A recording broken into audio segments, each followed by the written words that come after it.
Atención. Tengo nervio con lo que va a hablar, ¿ah? No, no se preocupen. Hay que tomar los datos que vamos a ver a continuación, pasarlos por, ¿cómo decirlo? Un filtro, varios filtros, la verdad, y uno de ellos, fíjense que no está de más, que es la fe.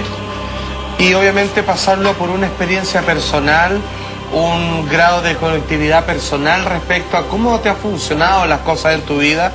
Solamente de ahí uno puede más o menos sacar una verdad, y siendo que eso probablemente no sea la verdad absoluta, sino una verdad que funciona para ciertas personas. ¿De qué estamos hablando? Que cercano a la época de Navidad, donde se celebra el nacimiento de Jesús, un hombre que fue llamado a sí mismo como la tercera parte de la Santa Trinidad, ¿cierto?, entre el Espíritu Santo, el Padre y el Hijo, que sería él, Jesús. Hay algunas personas, y hay documentales muy enfáticos al respecto, que al tratar de buscar una solución, han golpeado muy duro en la fe de ciertas personas, le han quitado la seguridad de la alfombra de la creencia cristiana. ¿Qué estoy diciendo? Que hay algunos que afirman que Jesús sería simplemente un instrumento inventado y no un personaje dentro de la historia real, verídico, sino que sería simplemente un símbolo que se salió de control y que finalmente hoy día está ubicado dentro de la línea del tiempo de la raza humana, pero que finalmente siempre era un simple condicionante o símbolo que terminó cobrando vida. Vamos para ello a revisar y vamos a hablar, porque aquí yo creo que hay opiniones variadas, pero yo creo que incluso lo importante, antes de, perdone que parta casi con una conclusión personal, lo importante no sé, porque yo no puedo saber si existió o no existió, pero lo importante no es ni uno ni otro, sino que hay algo con lo que me puedo topar a diario, que es la palabra de él. Y eso es irrefutable, digno de adoración, digno de alabanza y claramente un buen consejo para seguir todos los días del resto de tu vida. Vamos por favor con el famoso documental Saygues y su perspectiva respecto al comparativo de que la vida de Jesús estaría copiado a partir de otra deidad egipcia. Miren. Horus was born on December 25th of the Virgin Isis Mary. His birth was accompanied by a star in the east, and upon his birth he was adored by 3 kings. At the age of 12 he was a prodigal child teacher. At the age of 30, he was baptized by a figure known as Anup, and thus began his ministry. Horus had 12 disciples he traveled about with, performing miracles such as healing the sick and walking on water. Horus was known by many gestural names such as the Truth, the Light, God's Anointed Son, the Good Shepherd, the Lamb of God, and many others. After being betrayed by Typhon, Horus was crucified, buried for 3 days, and thus resurrected. O sea, es exactamente la vida y obra de Jesús. Exactamente, con una separación de una cantidad de años bastante pronunciada. Aquí altiramente comienzan a aflorar los clics de advertencia mental que te dicen así como ¡wow! Si ese que está ahí nació bajo las mismas condiciones y nació mucho antes, y que incluso nació dentro de un panteón de deidades donde Horus es uno entre varios dioses más encima, o sea, ni siquiera era monoteísta con la creencia de un solo dios, sino de varios, así como los galos, como los griegos, que tenían todo un panteón de dioses, o como el hinduismo, por ejemplo. Uno dice, chuta, uno se empieza a asustar porque ese hecho es irrefutable. Sin embargo, hay algo que hay que tomar en cuenta y que no es menor, y que, por ejemplo, yo que tengo una tendencia, por ejemplo, de creencia budista, sí puedo decir que, como él mismo se ha enseñado, es que el Buda que todos conocemos, al que nos referimos como Siddhartha, ¿cierto?, no es el primero, de hecho tampoco es el último, y él lo decía, es el cuarto dentro de una línea que, cuando ciertas condiciones son necesarias para criaturas como esta, que en la India son conocidos como avatar, Jesús es un avatar, es una representación de Dios encarnada en la tierra, nacen generalmente cuando momentos de mayor tribulación en las sociedades, en la época de la humanidad, y generalmente, mira qué curioso, nacen bajo las mismas condiciones, nacen bajo un escenario muy similar.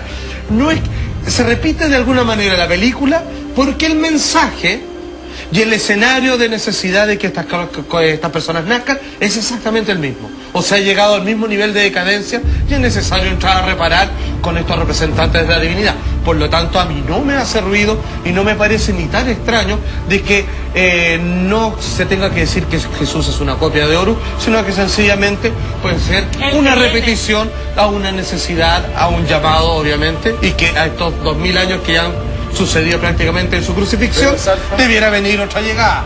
Quiero hacer una pregunta. si en base a que esto se remonta hace mucho tiempo atrás, Sí. ¿estos personajes fueron visionarios o en algún momento pensaron, creemos a este personaje ficticio y hagamos que dure hasta lo que dure?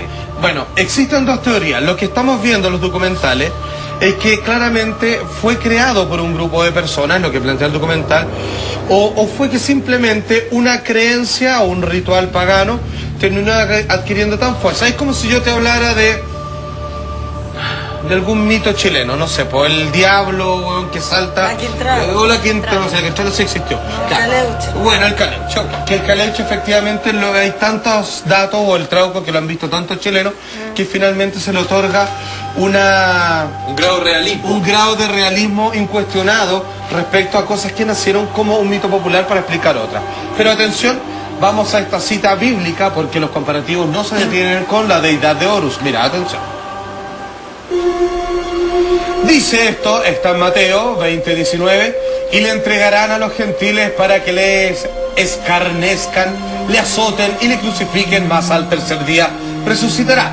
O sea, lo que quiere decir que pese a tener su grupo de seguidores, uno de ellos, o con la ayuda de uno de ellos, aquellos que le perseguían van a darle caza, lo van a enjuiciar, pese a todo lo van a encontrar culpable, siendo que no hizo nada malo.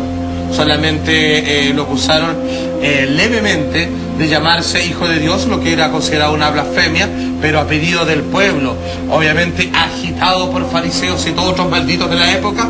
Finalmente lo dijeron, ok, voy a dejarlos tranquilos para que a mí no me molesten, para que no me acusen al César, le voy a dar un castigo ejemplar a este hombre que apenas ha cometido una falta. Y lo castigaron como si prácticamente hubiera matado personas, hubiera robado, violado y todo lo demás. Ese fue el castigo que obtuvo para el que solamente su pecado fue decir, soy el hijo de Dios. Que en esa época era pecado mortal. Era pecado mortal, Y que además, pero no para el gobierno de Roma. Claro. Sin embargo, Pero para el pueblo, para finalmente la la gente. presión del pueblo que hubo. Ahora, la historia siempre se escribe a beneficio de quien la escribe. claramente. Dicho de otra manera, Paul Johnson siempre va a escribir la historia de Estados Unidos favorable a Estados Unidos. Y los historiadores japoneses van a escribir la historia favorable a Japón respecto a la Segunda Guerra Mundial y cómo, por ejemplo, previo tuvieron la guerra con los chinos. O la guerra del Pacífico, muy diferente como se hace en Perú, en Bolivia, en Argentina y en Y Chile. en Chile. Entonces, dicho en simple, al final la Iglesia Católica siempre va a sacar beneficio y provecho de la figura de Jesús porque le hace sentido. Porque de alguna manera a través de Jesús es el vehículo con que transmite y comunica el mensaje. Exacto. Y por lo tanto tienes que hacer carne este Dios que está por sobre todas las cosas y que, como tú en algún momento dijiste, no se puede escuchar ni se puede ver porque te quemaría Claro, o te Metatron ahogarías. es el ángel que habla en la voz de Dios. Por lo tanto, ¿cómo tú transmites esa imagen divina a la tierra para hacernos cercanos a través de Jesús? Por lo tanto, lo que yo estoy diciendo hace mucho sentido. Sin embargo, no necesariamente esa es la historia real. Es la historia que la Iglesia Católica y la cultura judeocristiana occidental nos intenta transmitir. Exacto. Si eso es. De hecho, sin ir más lejos, los judíos, dado que los coloca en un panteón de culpabilidad, los coloca en una banca de culpabilidad, Así es. niegan absolutamente el Nuevo Testamento. De hecho, Y están esperando la llegada de Jesús y todo eso. Que no llega. no de Jesús, porque Jesús Pero no cree. Salfa, Están enseñando de ¿qué algún pasa? tipo de... Están enseñando con... No. Están Salfa. ocupando a kosher, que es... No es kosher, es... ¡Ay! Suena parecido a comida kosher, pero es un jinete vengador, que es como la fuerza de Dios, hermano. Pero no soy hijo. Pero Salfa, ¿qué pasa en el sentido? Vuelvo a lo mismo. Esta creación que se prolonga en el tiempo. Y fueron, pongamos que hay una información extra que ellos sabían que había que hacer Codex.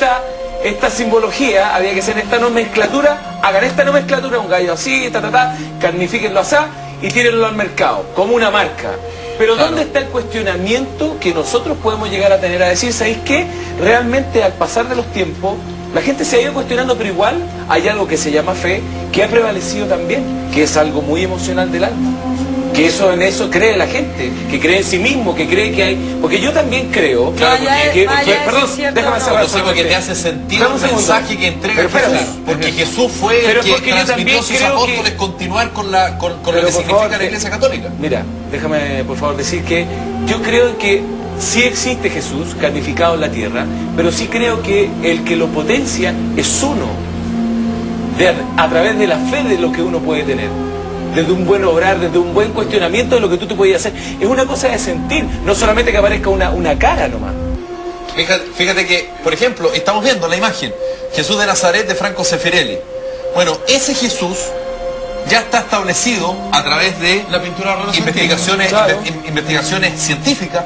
Se ha establecido que esa imagen de Jesús que siempre nos intentaron vender, y cuando digo nos intentaron vender me incluyo como católico, apostólico, romano, practicante que soy, bueno, físicamente no tenía nada que ver con el Jesús real.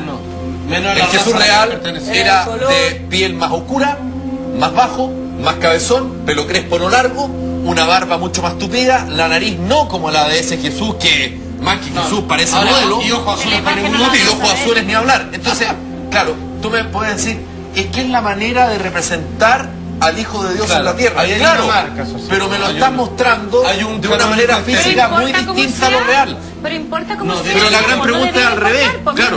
Pero la pregunta es al revés. ¿Por qué se intentó mostrarnos ese Jesús y no el Jesús de alguna manera más cercano a la realidad de lo que significaba el pueblo judío en esa época? Pero no tiene que ver, si tú lo miras a una cosa mucho más actual y más real de que tú veis la publicidad, nada más que eso. Las mujeres que aparecen son mucho más lindas que todas nosotras, todo es distinto a la realidad. Entonces a mí me parece que tiene, claro, entonces tú decís no tiene que ver con la nariz, el pelo. Entonces a mí me parece que tiene que ver con la fe, tiene que ver con lo que yo creo. A mí me importa si era rubio, si era moreno. Pero lo que tú dices no es menos porque sabéis que ahí